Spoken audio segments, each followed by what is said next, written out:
جی doctor صاحب، آپ food security کو کس پوائنٹ آف ویو سے دیکھ رہے ہیں؟ بہت شکریہ ڈاکٹر صاحب. فوڈ سیکورٹی ویسے تو پوری دنیا کا ایک بہت بڑا چیلنج ہے.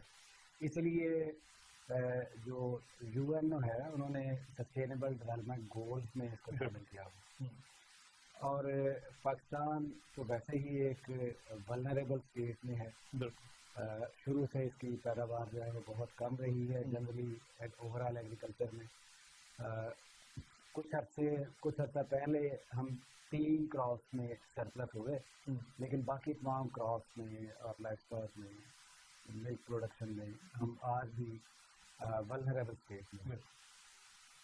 تو فوڈ سیکورٹی ہمارا بہت ہی ایک بنیادی مسئلہ ہے. اور فوڈ سیکورٹی میں اسی کی اہمیت کو مد نظر رکھتے ہوئے 2011 میں وفاقی حکومت نے وفاق میں ایک سیپریٹ منسٹری بنائی، ministry of national food security.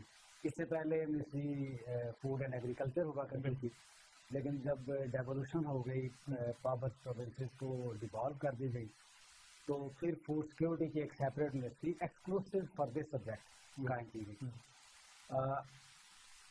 گو کہ فوڈ سیکورٹی پہ بڑا ہنگامی بنیادوں پہ کام کرنے کی ضرورت تھی، لیکن ہمارے جس طرح سے مسائل چل رہے تھے اس میں تھوڑا ٹائم لگا. اور الٹیمیٹلی 2018 میں ministry of national food security نے حکومت پاکستان سے منظوری کے بعد ایک national food security policy notify کر دی. تو یہ پہلی دفعہ 1947 کے بعد سے لے کے آج تک فرسٹ ٹائم 2018 میں ایک نیشنل فوڈ سیکورٹی پالیسی جو ہے وہ منظور کی گئی، جس میں وہ تمام گائیڈ لائنز موجود ہیں جن کو سامنے رکھتے ہوئے آئندہ کے فیوچر کی ڈائریکشنز متعین کر دی گئی. بالکل ٹھیک. چلیں یہ تو ایک اچھا کام ہوا.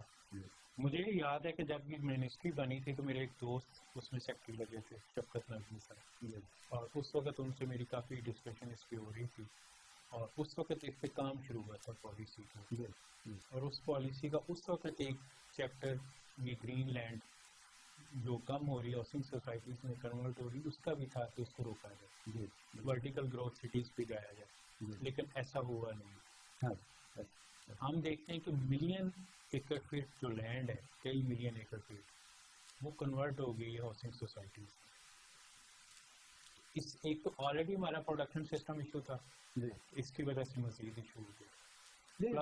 اس میں کوئی شک نہیں کہ ایگریکلچر لینڈ اس اربنائزیشن کی وجہ سے شرنک ہوئی ہے، اس میں کوئی شک نہیں. انیشلی یعنی آج سے کوئی 5-6 سال پہلے تک لوگوں کا یہ خیال تھا، اور اس پہ ہمارا ایک اربن یونٹ ہے گورنمنٹ پنجاب کا، اس نے بھی ایک رپورٹ جنریٹ کی تھی. تو اس میں بتایا گیا تھا کہ اس کا امپیکٹ جو ہے وہ لیس دین 1% ہے، لیکن آج کی تاریخ میں اس کا امپیکٹ بہت زیادہ ہوتا ہے. یہ جو ہاریزونٹل ایکسپینشن ہے ہاؤسنگ کی، یہ اس وقت الارمنگ سچویشن، دنیا ساری ورٹیکل پہ جا رہی ہے، ابھی تک ہاریزونٹل. اور یہ جو سبجیکٹ ہے یہ ایکسکلوسیولی اس وقت ایک پروونشل سبجیکٹ ہے، اور پروونسز کو اس پہ کام کرنا چاہیے.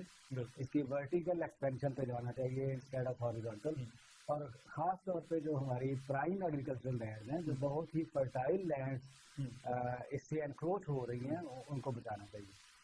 ایک راوی اربن ڈیولپمنٹ اتھارٹی بھی بنی روڈا کے نام پہ، اور اس میں بھی گرین لینڈ کو شامل کر دیا گیا، جبکہ اس کا بیسک پرپز جو تھا دریائے راوی کے ارد گرد کی جو بیلٹ تھی 100 میٹر 200 میٹر کی، اس میں صرف جو ہے نا کنسٹرکشن تھا.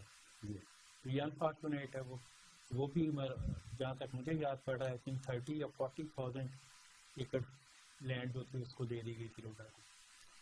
جی آپ برا فرما رہے ہیں.